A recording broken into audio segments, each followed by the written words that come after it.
And మీ అందరికీ pamphlet ఇచ్చాను, ఒకసారి చూసుకోండి.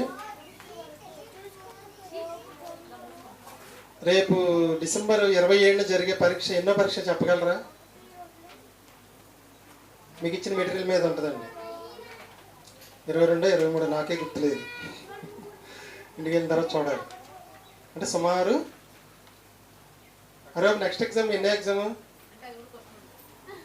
ఉండదా? అది ఎందుకు క్వశ్చన్ ఉంటుంది. 20 నాకు తెలిసి 23 అనుకుంటాను. 23వ పరీక్ష ఎంతో అంటే 23 సార్లుగా మనం పరీక్షలు నిర్వహిస్తున్నాం, ప్రతి 6 నెలలకు ఒకసారి.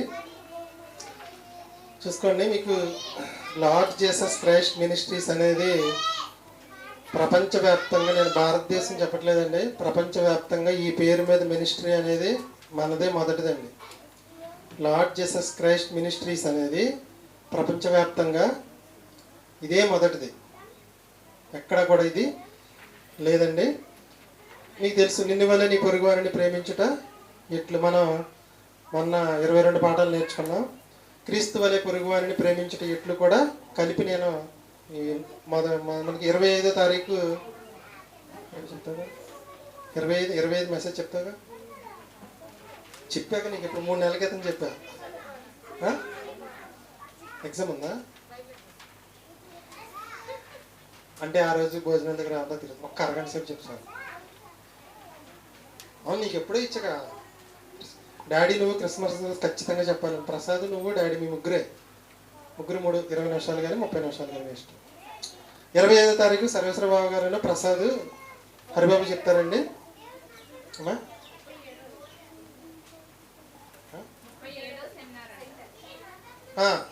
37th Bible research seminar. ఇది అంటే 19 సంవత్సరాలు జరుగుతుందని అర్థం. మనకి వచ్చేస్తే 19 సంవత్సరాలు అవుతాయి. 20వ సంవత్సరం గ్రాండ్గా చేసుకుందాం. 26వ తారీఖు శుక్రవారం, 26వ తారీఖు శుక్రవారం. ఎవరుంటే వాళ్ళు చెప్తారు, ఎవరు లేకపోతే నేను చెప్తాను. 27వ తారీఖు శనివారం, 27వ తారీఖు శనివారం. ఇది మీకు ఎగ్జామ్ డేట్ అనేది సుమారు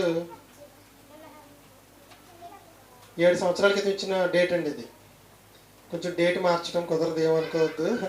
కొంతమంది ఉదయం అన్నారు, కొంతమంది సాయంకాలం అన్నారు, కొంతమంది ఏమో ఆదివారం పెట్టమంటున్నారు, ఇంకొంతమంది ఇలా కాదు జనవరి 1 ఆదివారం ఉంది చదువుకోలేదు అంటున్నారు. అవన్నీ కాదు, మనం ఇచ్చిన డేట్ ప్రకారం అలా వెళ్ళిపోదాం. 27వ తారీఖు 10 గంటల నుంచి 1 గంట వరకు ఎగ్జామ్ జరిగిద్ది.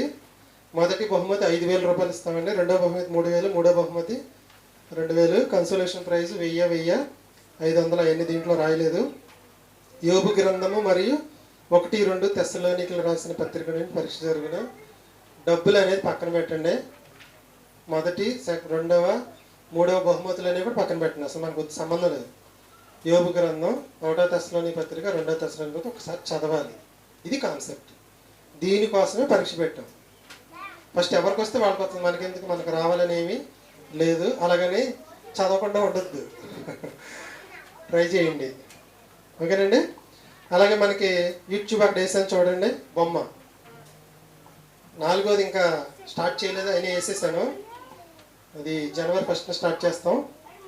మీకు 20 మెసేజెస్ అనేది దాంట్లో ఓన్లీ 15 minutes మెసేజ్ మాత్రమే ఉంటాయి. జనవరి 1 రోజున ఉదయము సాయంకాలం కూడా క్లాసులు ఉన్నాయండి. ఈ 4 రోజులు సాయంకాలం ఉండదండి. 25, 26, 27, 28 పగలంతా జరుగుతుంది కాబట్టి 28వ తారీఖు కూడా సాయంకాలం ఉండదు. 25, 26, 27, 28 4 రోజులు పగల క్లాసులు జరుగుతాయి. జనవరి 1 రోజున అంటే మళ్ళీ గురువారం ఉదయం జరిగిద్ది, సాయంకాలం కూడా జరిగిద్ది. ఎందుకు జరిగిద్ది అనేది ఇవాళ సాయంకాలం మెసేజ్లో మీకు వస్తుంది. అంటే కాబట్టి జనవరి 1 రోజున కొంచెం ఏదైనా పనులున్నా ఒక్కరోజు సెలవు పెట్టుకోండి. సంవత్సరం మొదటి రోజు ఒక ప్రాముఖ్యత ఏంటో మీకు తెలియజేస్తాను, ఓకేనండి.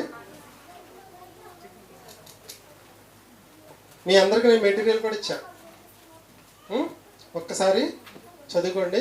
మీకు 26వ తారీఖున యోబు గ్రంథం గురించి కూడా కొంచెం వివరించడం జరుగుద్ది.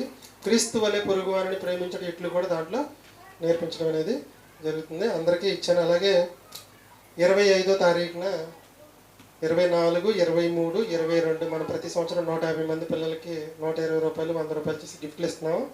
సోమవారం నుంచి అన్నీ తీసుకొచ్చి మీకు 24 లోపల అందరికి పనిచేయడం అయిపోద్ది. ఇక్కడికి వచ్చిన తర్వాత పంచడం అంటే అవ్వట్లేదు. వాళ్ళు తిన్నారో తెలియదు, ఇచ్చానో తెలియదు, ఇవ్వలేదో తెలియట్లేదు. అందుకని ఎవరికి వాళ్ళకి కవర్లో పెట్టి ఇచ్చేయటం అనేది 24 కవర్ చేసేస్తాను. 25వ తారీఖు గుర్తుంచుకోండి. వాక్యం తగ్గించి వచ్చిన వాళ్ళు శ్రద్ధగా చూసుకుందాం. ఎవరికి ఏదైనా మనకు కాదు, ముందు దేవుడికి మహిమ పోద్ది. అర్థమవుతుందా? మాంసం కూర దగ్గర మాత్రం హరిబాబు కావ్య ఉండి జాగ్రత్తగా వడ్డించండి. ప్రతి సంవత్సరం వాళ్ళిద్దరూ ఉండి వడ్డిస్తారు. వంటకు మాత్రం మీ ఇద్దరు మాత్రం మా పని అయిపోయినట్టే. యాకోబు అలా ఆవిడ అంటే మిగిలిన వాళ్ళు చేయరని కాదు, బాధ్యతగా. ఓకేనండి. 25వ తారీఖు మాత్రమే భోజనాలు ఉన్నాయి, మధ్యలో ఇప్పుడు లేవు. 25వ తారీఖున మీ అందరూ వస్తాను అంటే సాయంకాలం కూడా ప్రార్థన పెట్టుకుందాం. అది మీ ఇష్టం. వద్దు 25వ తారీఖు సాయంకాలం కూడా వస్తాము అంటే సాయంకాలం కూడా భోజనాలు ఏర్పాటు చేస్తున్నాను, అన్నీ తీసుకొచ్చేస్తాను నేను. అది మీ మనందరం ఏదనుకుంటే అది. పోనీ 25వ తారీఖు ఉదయం సాయంకాలం కూడా పెట్టుకుందామా? 25వ తారీఖు పగలంతా భోజనం చేస్తారు కదా, సాయంకాలం మళ్ళీ కొంచెం వండుకొని అందరూ కలిసి భోజనం చేసి ఒక్క మెసేజ్ చెప్పుకొని, సింపుల్గా ఒక్క మెసేజ్ చెప్పుకొని భోజనం చేసి వెళ్ళిపోదాం. ఓకేనా? రైట్. 25వ తారీఖు 2 పూట్ల భోజనాలు ఉన్నాయి ఇక్కడ. అందరూ మీ ఇంట్లో అన్నట్టుగా చూసుకొని ఉండాలి. ఇప్పుడు గుర్తుంచుకోండి, ఎవరికి వాళ్ళు బాధ్యత తీసుకోవాలి. వచ్చేది ఎక్కువ మంది పిల్లలు వస్తారు, విత్తనాలు ఆళ్ళల్లో ఎక్కువ వేస్తున్నాము కాబట్టి ప్రసాద్ 10 నిమిషాలు, సరేశ్వర బాబు 15 నిమిషాలు, హరిబాబు 15 నిమిషాలు, సింపుల్గా. అబ్బా చాలు 4 అయిపోయింది మెసేజ్. ఓకేనా? సాయంకాలం నేను ఒక్క మెసేజ్ చెప్తాను, ఎక్కువసేపు చెప్పను. కరెక్ట్గా 7ంటికి మొదలుపెట్టి 8ంటికి అవ చేసేసి 8 కంటే 9 వరకు భోజనం చేసి 9ంటికి ఇంటికి వెళ్ళిపోదాం 25వ తారీఖు. ఓకేనండి. హరిబాబు కొంచెం మీ సందులో పేర్లు నాకు వాట్సాప్ చేయి. పేరు, క్లాస్ తెలిస్తే క్లాస్ అంటే క్లాస్ని బట్టి బాటిల్ మారుతుంది అన్ని చూసి. ఏమంటే 12:16 అయింది, ఒక్క పావు గంట పాఠం చెప్పమంటారా? వెళ్ళిపోదామా? అంటే ఈరోజు అందరూ లేట్గా వచ్చారు, ప్లస్ ఈ ఫ్లెక్స్లు అన్నీ కట్టడం నాకే లేట్ అయింది. చిన్న పాఠం చెప్పి వెళ్ళిపోదాం. చిన్నపిల్లల క్లాస్ కూడా 10 తర్వాత మొదలు పెట్టాం. ప్రసాద్ ఒకసారి ఆఫ్ చేసి